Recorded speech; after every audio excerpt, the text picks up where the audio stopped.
Hey, it's Mick.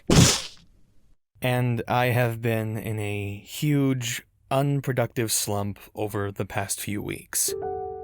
And I have no idea why. It's not that I'm uninspired or unmotivated. I don't have art block. I don't even feel burnt out. I have no idea what exactly is happening. And that's the worst part, really, that I don't know what's going on. But not getting anything done is killing me even more. So, I gotta do something, anything, to kickstart my work ethic again. Well, there is a video idea I've had for a while. I didn't want to put out 2 D&D videos back to back, but if it'll get me out of this slump, I'll do it. For this challenge, I'm going to draw a completely randomly generated D&D character. Kind of proud of myself for coming up with that idea. I mean, I'll bet nobody's ever thought of doing this before. Oh. I see. You know what? I'm gonna do it anyway. This is my channel. I'll do what I want. So I ended up rolling up a tiefling gunslinger with white hair and purple skin. For those of you who are either new to D&D or have no experience whatsoever, don't worry, I'll fill you in on what you need to know. Pay attention, this will be on the test. So, what is a tiefling? A tiefling is a human character who has demonic blood in their ancestry. They are not themselves demons, but are related to demons, and thus can use some of their hellish abilities. This heritage also manifests as odd skin and eye colors, horns, and a tail. Now, just because they come from an evil bloodline doesn't necessarily mean that they are evil people. If someone wanted to play a tiefling cleric who wanted to heal people, that's totally possible. Just know that in spite of your good intentions, tieflings are born into a world that has quite a bit of hostility and prejudice towards them, being that they, well, look like the devil. So okay, that's a tiefling, we got that squared away, but what's a gunslinger? This is a custom class forged by Matt Mercer, voice actor extraordinaire and the DM of the D&D streaming show Critical Role. So what exactly does a gunslinger do? The answer? Use a gun. And if that don't work, use more gun.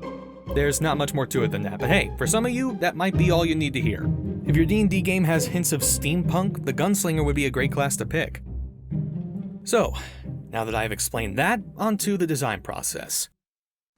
First, I came up with a composite sketch to try and combine different aspects of reference images I liked and played with the designs for a bit, making it bulkier, stretching it out, and all that jazz.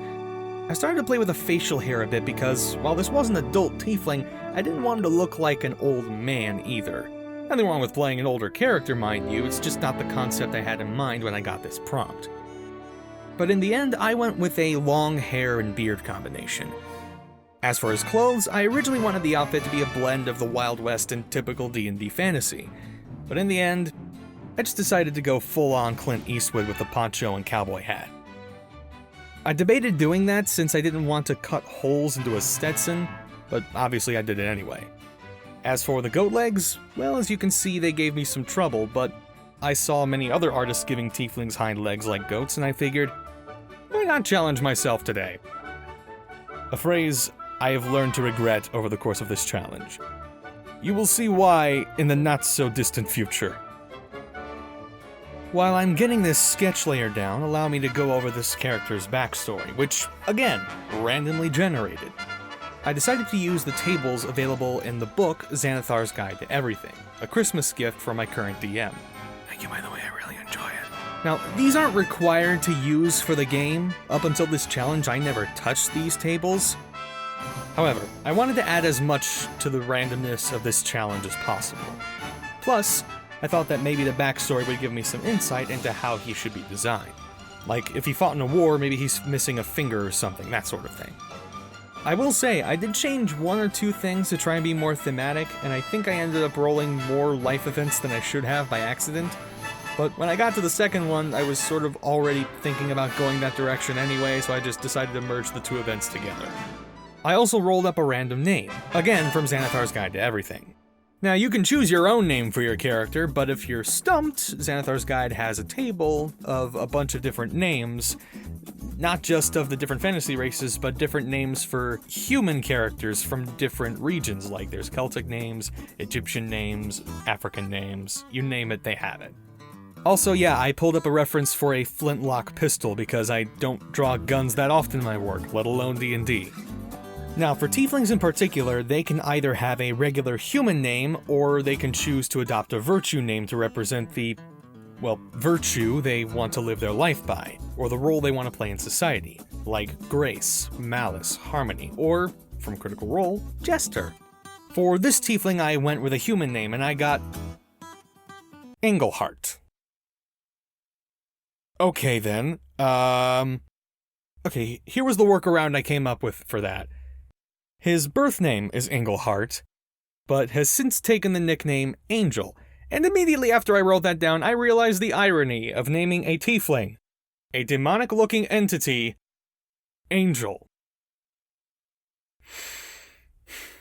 I'm probably not the first to do that, and I probably won't be the last. But you know what? I'm keeping it, I'm committing to this. Actually, before I move forward, I gotta talk about the colors here. I normally save this stage for after the line art, but I didn't really have a color palette in mind outside of the purple skin. I tried a few things out, but I eventually settled on a red poncho with various shades of brown to add to the Western aesthetic. Alright, so I have averted this long enough, let's dive into the backstory I rolled up for Angel. After his human father abandoned his family, a tiefling named Prosperin worked hard to ensure a good life for her children. The oldest of her children was Engelhart, followed by Duretta, his sister, and their younger twin brothers, Oswald and Wolfgang. While the family enjoyed a comfortable lifestyle, Engelhart noticed how tired his mother was at the end of every day and wanted to get a job to help support his family and alleviate some of the burden on his mother's shoulders. He was eventually hired at the local pub, where the patrons began nicknaming him Angel due to his odd name and white hair. He didn't mind the nickname, but he was aware of the irony. It was a decent job, all things considered, and he held it for many years, even after he no longer needed to help support his mother. But over time, he started to become bored with going through the motions of his day-to-day life. He wanted something new to happen, something exciting. That's when she walked through the door. Kari, a human woman with wild, raven black hair, freckles on her cheeks and a pistol at her side, entered the bar and as she drank, began sharing the tales of her latest catch as a bounty hunter. Enticed by her tales and the possibility of money and adventure, he asked if she could teach him how to use a gun and become a bounty hunter as well. She laughed in his face for even asking such a question, but he was persistent, asking her every time she walked through the door. Eventually, she gave in, not able to stand it anymore. He left the village with her and began his training in the ways of marksmanship and firearms. He was a good student, and in time, he had surpassed his teacher.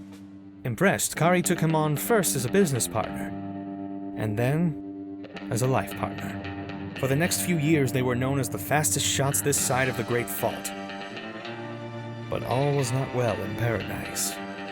After a while, their relationship hit some road bumps of sorts, and it just kept getting worse and worse.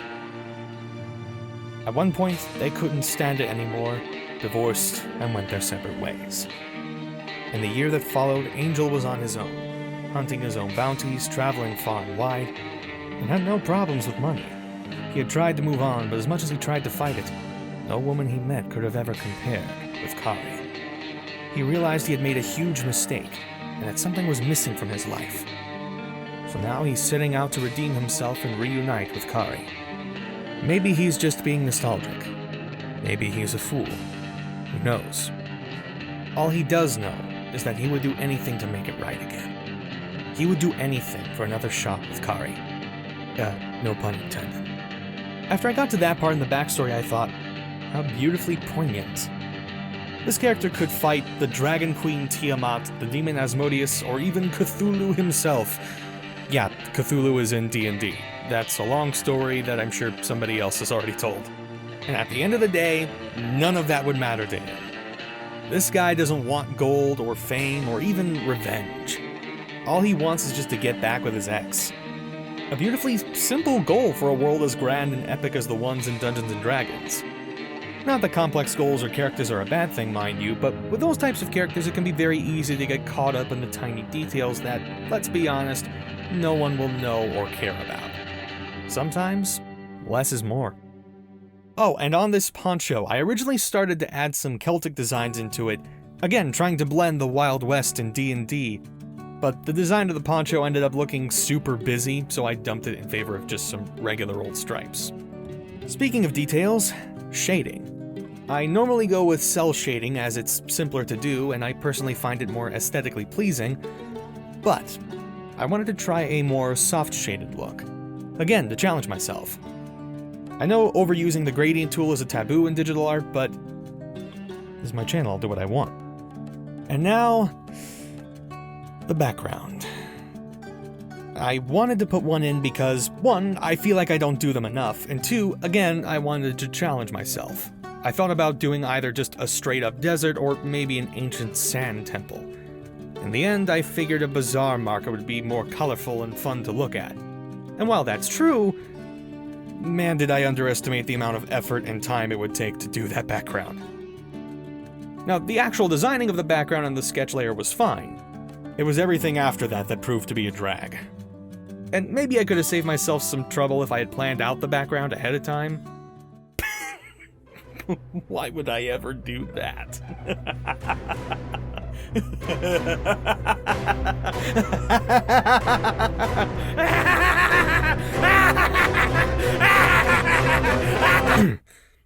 Sorry, I don't know what happened there.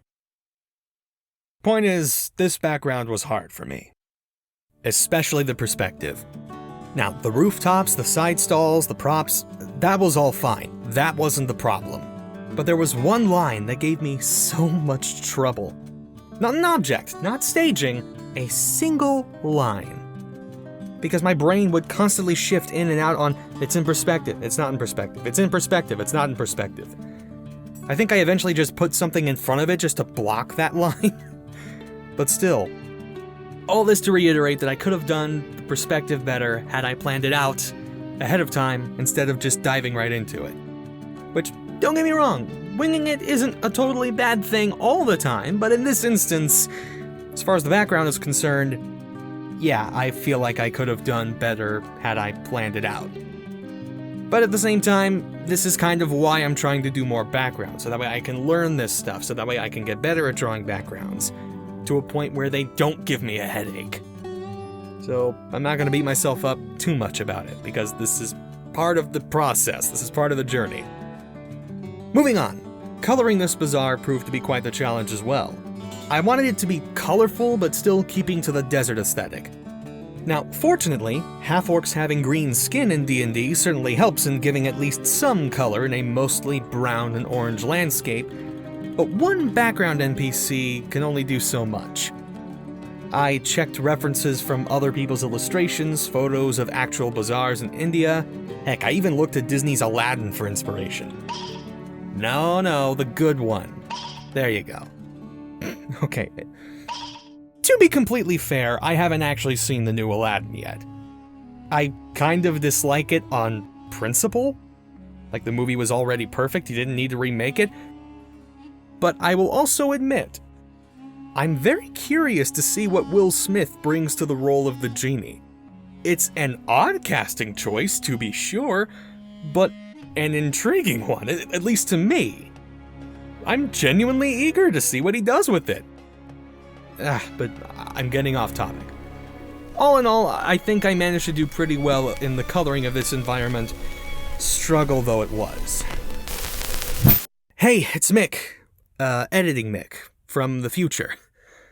I realized a little too late that what I had written down to talk about was not enough to fill in this entire speed paint. The problem is, cutting some of the video out felt wrong and I didn't want to speed that part up more because, well, frankly, I don't want my audience throwing up or having seizures. But I also don't want there to be this random pause in the video as music just takes over. Which, I'm not hating on videos that do that, it's just, there's a science to it. You gotta do it right if you're gonna do it at all. And with what I have so far in this video, I don't think I could get away with that. Sadly, I can't really think of anything else to add about this piece. But on the bright side, there is something I wanted to bring up at the end anyway. So now I'll just get to elaborate a little further on it. What is this thing I wanted to bring up exactly? Well, I now have a Ko-fi page. So, here's the thing. I've had thoughts about doing a Patreon for a while, even back on my old channel. But back then, I didn't feel like it was the right platform for what I did back then, which was mainly voice acting. But I wasn't like producing my own stuff, it was just sort of my own little voiceover experiments. But the content I'm making now, storyboards, speed paints, comics, that definitely fits for the Patreon platform. But I also don't think I have a big enough audience yet to really justify having one. Plus, I'm kind of concerned about spending more time on Patreon rewards than actually working on the thing I started the Patreon to do in the first place. So, before I dive headlong into that and trying to find a balance between getting work for myself done and getting work for Patreon done, I basically want to use Ko-fi as a way to test the waters. Like Patreon, you can give money to your favorite content creators, whether they make comics, videos, podcasts, whatever. Unlike Patreon, it's not a monthly donation. Well, okay, yes, that option still exists, but for the people who might not have that much money to spare but still want to support their favorite creators, you can make a small one-time donation of $3 that's about the cost of a cup of coffee. I personally prefer tea myself, but the principle still stands. Ko-fi is basically an online tipping jar. Give what you want, but there's no obligation to do so. I'm still gonna make content as long as I possibly can, no matter what. I'm a creative person, I couldn't imagine not doing it. But my end goal is to work on comics and animation as my full-time job. By donating to my Ko-fi page, you will be helping me get one step closer to reaching that goal. Again, there's no obligation, but if you want to donate, check out the link in the description. But that wasn't enough apparently, because you know what I decided to do after that? Color the line art. Why do I continue to torture myself?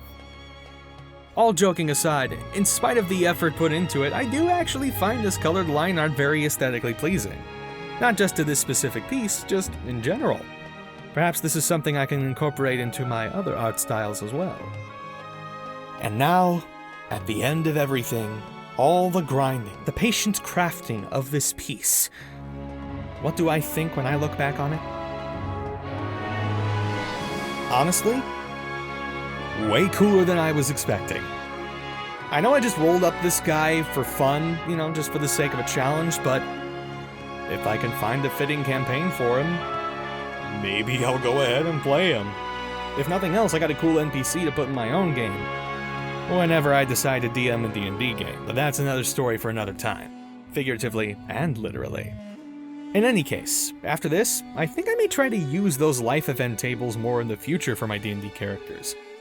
Not let them decide everything, but it could be a great help if I ever get stuck on some story detail.